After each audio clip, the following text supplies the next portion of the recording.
지금 이 순간에도 캄보디아 프놈펜의 프린스 은행 앞에는 자신의 돈을 찾기 위해 줄을 선 사람들로 가득합니다. 뱅크런 사태입니다. 그리고 범죄 제국의 총수천지는 행방불명 상태입니다. 도대체 무슨 일이 벌어지고 있는 걸까요?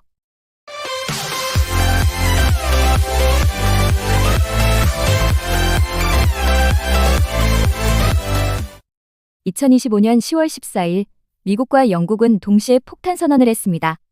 캄보디아의 거대 기업 프린스 그룹과 후이원 그룹을 초국가적 범죄 조직으로 규정하고 강력한 제재를 단행한 것입니다. 미국 법무부는 프린스 그룹 회장 천지를 온라인 금융사기, 강제노동, 자금 세탁 등의 혐의로 기소했습니다. 그리고 천지가 보유한 비트코인 12만 7,271개, 그 가치가 무려 150억 달러, 우리 돈으로 약 21조 원에 달하는 암호화폐를 압수했습니다.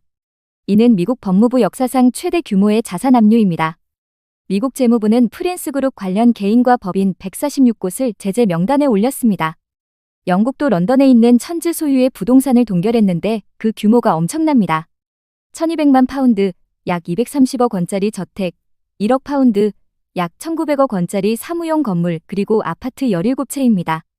천지는 1987년 중국 푸젠성에서 태어난 현재 38세의 청년 사업가입니다. 겉으로는 말이죠. 그는 2012년 중국의 카지노 규제로 동남아로 대규모 자금이 유입되자 이를 기회로 삼았습니다. 2014년 캄보디아 국적을 취득하고 2015년 프린스 파이낸스라는 소액 대출 기관을 창립했습니다. 그리고 불과 3년 만에 이를 대형 상업은행으로 성장시켰습니다. 천지는 캄보디아에서 성공한 청년 사업가이자 자선 사업가로 포장되었습니다. 캄보디아 교육부와 함께 장학 프로그램을 운영했고 훈센 전 총리의 정치 고문으로 활동하기도 했습니다. 캄보디아 최고의 자기인 옥냐 칭호까지 받았죠. 심지어 훈센 총리가 아세안 정상회담에서 프린스 그룹 소속 프린스 호롤로지가 제작한 손목시계를 선물로 뿌릴 정도였습니다. 하지만 그 화려한 겉모습 뒤에는 상상을 초월하는 범죄 제국이 숨어 있었습니다. 프린스 그룹은 캄보디아에서 부동산, 금융, 호텔, 통신, 물류, 식음료, 엔터테인먼트, 심지어 시계 제작까지 80여 개의 계열사를 거느린 거대 복합기업입니다. 주요 계열사를 보면 프린스 은행 캄보디아 주요 상업은행, 프린스 부동산 그룹 대규모 부동산 개발, 진베이 그룹 레저 엔터테인먼트 사업, 바이엑스 거래소 암호화폐 플랫폼, 골든 포천 리조트 월드 표면상 리조트지만 실제로는 프린스 브루잉 맥주 제조업, 그리고 이들의 가장 악명 높은 사업이 바로 태자단지였습니다. 프놈펜 인근에 위치한 이곳은 겉으로는 기술단지나 리조트로 위장했지만 실제로는 한국인을 포함한 외국인들을 감금하고 온라인 사기에 동원하는 범죄단지였습니다. 천지는 이 범죄에 직접 관여했습니다.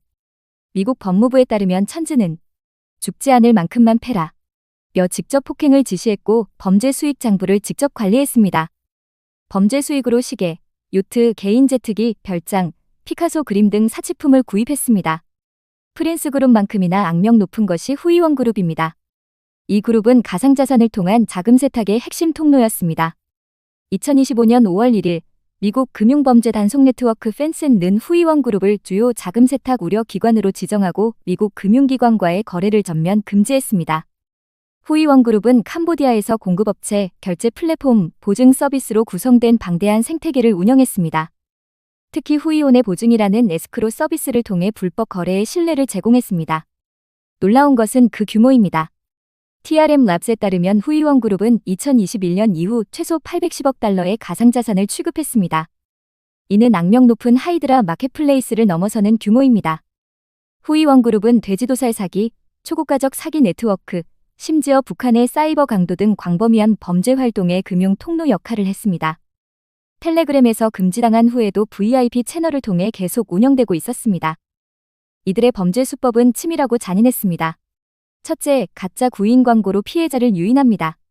캄보디아에서 고액 연봉 보장, IT 회사 정규직 채용 같은 광고로 젊은이들을 끌어들입니다. 둘째, 도착하자마자 여권을 압수하고 감금합니다. 철조망으로 둘러싸인 범죄단지에 갇히는 순간 탈출은 불가능해집니다. 셋째, 고문과 폭행으로 협박하며 온라인 사기를 강요합니다. 로맨스 스캠, 보이스피싱, 암호화폐 투자 사기 등 각종 사기에 동원됩니다. 넷째, 돈을 세탁합니다. 범죄 수익을 암호화폐로 전환하고 후이원 그룹 같은 곳을 통해 깨끗한 돈으로 바꿉니다. 피해 규모는 상상을 초월합니다. 미국 재무부에 따르면 2024년 한 해에만 미국인들이 입은 피해액이 최소 100억 달러, 약 14조 원으로 전년 대비 66% 급증했습니다. 미국 싱크탱크 USIP는 캄보디아, 미얀마, 라오스 등지에서 활동하는 온라인 범죄 조직의 연간 수익이 438억 달러, 약 60조 원으로 이는 캄보디아 GDP보다 큰 규모라고 분석했습니다. 미국과 영국의 제재 발표 직후 캄보디아 프놈펜의 프린스 은행 지점들은 혼란에 빠졌습니다. 예금을 찾기 위해 고객들이 몰려들었고 일부 지점에서는 유동성 부족을 이유로 예금 지급을 일시 중단하는 사태까지 벌어졌습니다. 범죄 조직에 어떻게 돈을 맡기냐는 여론이 들끓었고 캄보디아 금융 시스템 전체가 위기에 처할 수 있다는 우려가 커졌습니다. 캄보디아 중앙은행은 긴급 유동성 지원 방안을 포함한 대책 마련에 착수했습니다. 더 충격적인 것은 천지의 행방입니다. 미국의 제재 발표 후 천지는 완전히 자취를 감췄습니다. 캄보디아 현지 매체는 미국이 범죄를 폭로하자 천지가 사라졌다 며 실종설을 제기했습니다. 프린스 그룹은 서둘러 간판을 철거하고 킹스맨 에스테이트로 상호를 바꿨습니다. 흥미롭게도 킹스맨은 프린스 그룹이 한국 서울 강남구 테헤란로에 차린 사무실에도 붙어있던 상호명입니다. 네, 프린스 그룹은 한국에도 진출해 있었습니다. 천지의 행방에 대해서는 여러 추측이 나오고 있습니다. 중국 공안에 체포되었다는 설, 캄보디아를 떠나 다른 나라에서 도피 생활 중이라는 설, 심지어 진짜 흑막들에게 제거되었다는 추측까지 나옵니다. 천지는 이미 2024년 12월 프린스 은행 이사회 의장직을 돌연사임했는데 그때부터 먹튀를 위해 신변 정리를 하고 있었다는 의혹도 제기됩니다. 한국 정부는 2025년 10월 19일, 즉 미국과 영국의 제재 발표로부터 5일이 지나서야 움직이기 시작했습니다. 금융위원회 산하 금융정보분석원 FIU 이 프린스 그룹과 후이원 그룹을 금융거래 제한 대상자로 지정하는 방안을 검토하기 시작한 것입니다.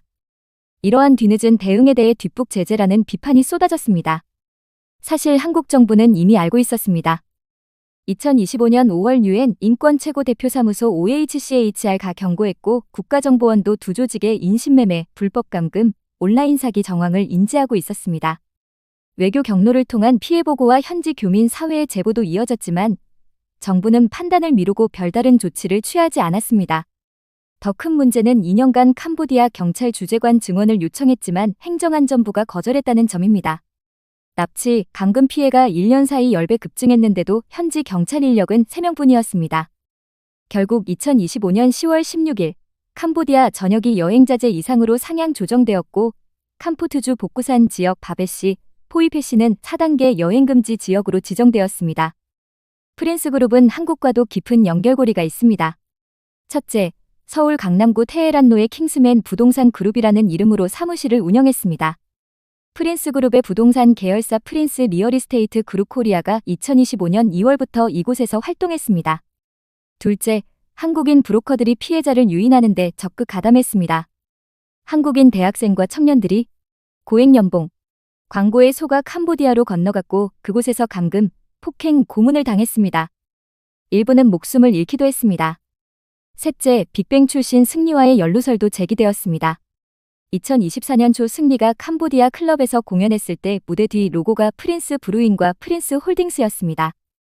당시 승리는 캄보디아는 아시아에서 가장 훌륭한 국가라고 극찬했습니다.